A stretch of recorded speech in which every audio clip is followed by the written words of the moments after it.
My girlfriend spent our anniversary with her ex and tweeted, "I don't owe anyone an explanation.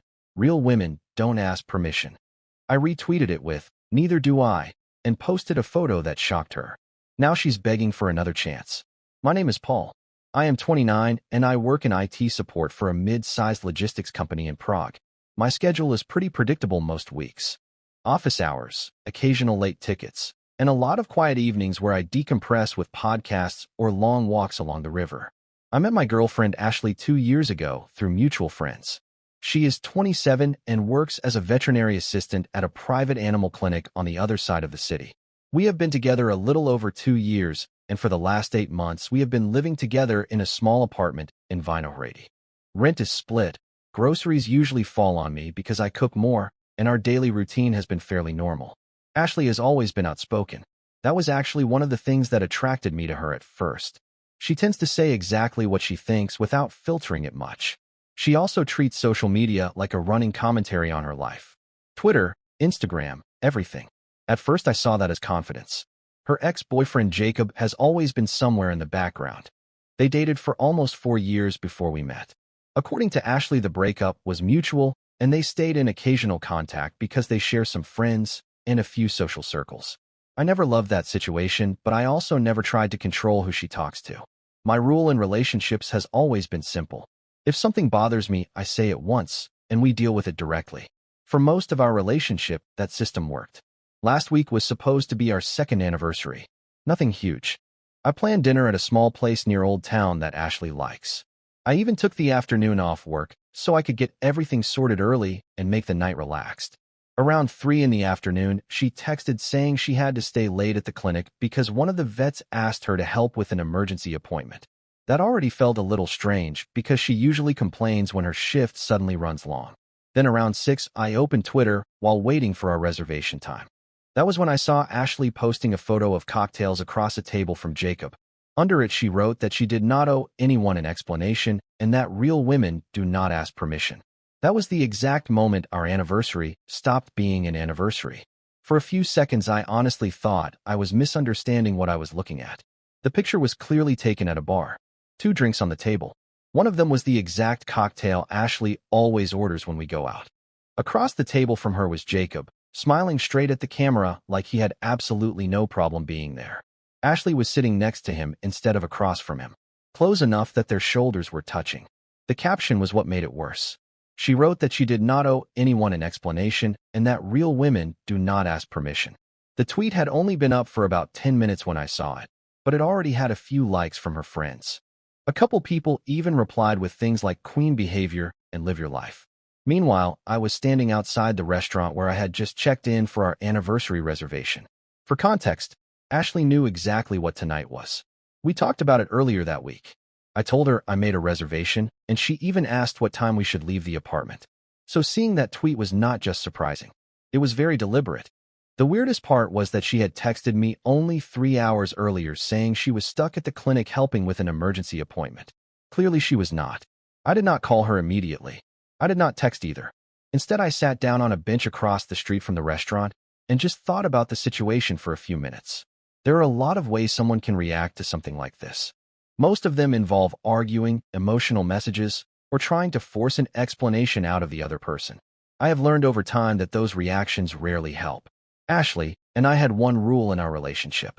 If something crosses a boundary, we address it directly and we do not pretend it did not happen. What she did was not subtle. She chose to spend our anniversary with her ex. Then she posted it publicly with a caption that basically dared anyone to question her about it. So I did not send a message. Instead, I kept scrolling through her Twitter. About 5 minutes later, she posted another tweet that made the situation a lot clearer. Her second tweet showed up about 5 minutes after the first one. This one did not have a picture, just text. Ashley wrote that people get way too sensitive about who someone spends time with, and that insecure men are the biggest red flag in relationships. That tweet got even more attention than the first one. A few of her friends jumped in immediately agreeing with her. One of them even replied that men who cannot handle confident women deserve to be single. Again, this was all happening while I was literally sitting outside the restaurant where we were supposed to be celebrating our anniversary. At that point, I stopped feeling confused. I started feeling very clear about what was happening. Ashley knew exactly what she was doing. The tweet was not random. It was not vague. It was basically a public statement that she was doing whatever she wanted, and anyone who had a problem with it was insecure, including me. What made the situation even stranger is that we had actually talked about Jacob before. Early in our relationship, I told her I was not comfortable with the idea of one-on-one hangouts with exes. I did not frame it as a rule or a demand. I just said that for me it crosses a line. Ashley told me back then that I had nothing to worry about, and that Jacob was firmly in the past. Apparently, that was no longer the case. I sat there for another few minutes watching her replies stack up under those tweets. Not once did she message me. Not once did she acknowledge that we had plans that night. At that point, the restaurant host came outside to ask if I was still planning to use the reservation. I told him no and apologized for the inconvenience. Then I walked home. On the way back, I kept thinking about something Ashley once said during an argument months earlier. She told me that strong women do not ask permission to live their lives. At the time, I brushed it off because the argument was about something minor. Now I was looking at her Twitter, where she was basically repeating the exact same idea to an audience. By the time I reached our apartment building, I had already made a decision about how I was going to respond. And it was not going to involve a private conversation. The walk back to the apartment took about 20 minutes. Normally, I listen to music when I walk home from work, but that night, I kept my phone in my hand the entire time watching Ashley's Twitter. She was still posting. About 10 minutes after her second tweet, she uploaded another photo. This one was a short video clip of her and Jacob clinking their glasses together. The bar looked crowded and loud. Ashley was smiling like she was having the best night of her life. The caption said something about how people should stop letting insecure partners control their friendships. At that point, it was obvious that this was not just a random meetup with an ex. She was performing it. Every tweet was clearly meant for an audience. The message was basically that she was independent, confident, and not controlled by her boyfriend. Which was interesting, because I had never tried to control her. I never checked her phone. I never told her who she could talk to. I never questioned her when she went out with friends. The only boundary I had ever stated was about one-on-one hangouts with ex-partners. And she knew that. By the time I reached our apartment building, her first tweet had already been retweeted several times. People were replying with the usual social media encouragement. Live your truth. Do what makes you happy. Do not let insecure men hold you back. Ashley was enjoying the attention. When I unlocked the apartment door, the place was completely quiet. The dinner ingredients I had bought earlier were still sitting on the kitchen counter. I had originally planned to cook breakfast for us the next morning as a small follow-up to the dinner reservation. Instead, I sat down at the kitchen table and opened Twitter again. Ashley had built her entire little performance around one idea. She does not owe anyone an explanation. And real women do not ask permission. I stared at that sentence for a minute. Then I opened my camera roll and scrolled until I found the photo I was looking for. It was something I had taken earlier that afternoon before leaving work. At the time, it was just meant to be a quiet surprise for our anniversary. Now it was about to become something very different. The photo I found in my camera roll was taken around 2 in the afternoon that same day. At the time, everything was still normal. Ashley and I were texting casually about what time we should leave for dinner. She even sent a message asking if the restaurant had good desserts because she wanted something chocolate. While she was sending those texts, I had stepped out during my lunch break. Not to buy flowers. Not to pick up wine. I had gone to a small jewelry store a few blocks from my office. For the past couple months, I had been thinking seriously about proposing. Nothing dramatic or public. Just something simple later in the year once I had saved a bit more money and we had settled into the apartment fully. The ring in the photo was sitting in a small open box on the glass counter of the store. I took the picture to send to my sister later because she helped me choose it. At the time, it felt like a quiet step forward in my life. Now I was staring at that same photo while Ashley was posting videos of herself drinking cocktails with her ex on our anniversary. The contrast was honestly surreal. I opened Twitter again and looked at her first tweet. I do not owe anyone an explanation. Real women do not ask permission. That line had already been retweeted a few dozen times by that point. People were treating it like some kind of inspirational quote. I thought about calling Ashley. I thought about texting her something simple like, "Are you serious right now?" But the more I looked at her tweets, the more obvious it became that she had already decided how she wanted this situation to play out. She wanted an audience. She wanted a reaction. So instead of sending her a private message, I tapped the retweet button. I added my own caption. 2 very short sentences. Neither do I. Then I attached the photo of the ring box sitting open on the jewelry store counter. And I posted it. My tweet was up for less than 2 minutes before the notification started. At first, it was just a few likes. Then replies started showing up. People were clearly coming from Ashley's tweet thread and trying to understand what they were looking at. Because if you saw the two tweets together, the timeline told a very strange story. Ashley posting pictures of cocktails with her ex on our anniversary while declaring she does not owe anyone an explanation. Then me retweeting it with the words "neither do I" and attaching a photo of an engagement ring. A few people immediately figured out what was going on. Some replies were confused. Others were just brutal. Meanwhile, Ashley had not responded yet. I set my phone down on the kitchen table and looked around the apartment.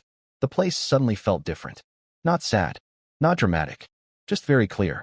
Ashley had made her decision hours earlier when she chose to spend our anniversary with Jacob and broadcast it online like it was some kind of empowerment statement. I was simply responding to the information she gave me. So instead of sitting there waiting for her reaction, I stood up and walked into the bedroom. Ashley had moved into the apartment with me 8 months earlier. The lease was in my name because I had already been living there for almost a year before she moved in. We split the rent, but legally the apartment was still mine. I opened the closet and looked at the side that held most of her clothes. For a moment, I just stood there thinking about how quickly things can shift from normal to finished. Then I grabbed the first empty suitcase from the top shelf.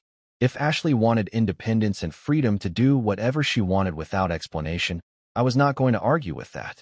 But she was not going to do it while living in my apartment. I started with the clothes first, folded them, placed them neatly into the suitcase, and moved on to the dresser drawers. No anger. No rushing. Just packing. Packing her things was strangely calm work. I started with the closet. Ashley had a lot of clothes compared to me, mostly because her job required her to look presentable at the clinic. Different scrubs, jackets, casual outfits for days off. I folded everything carefully and placed it into 2 suitcases and a large gym bag. While I was doing that, my phone kept buzzing on the kitchen table. Notifications were stacking up. People were still reacting to the tweets. Some were laughing at the situation. Others were asking if Ashley knew what my tweet meant.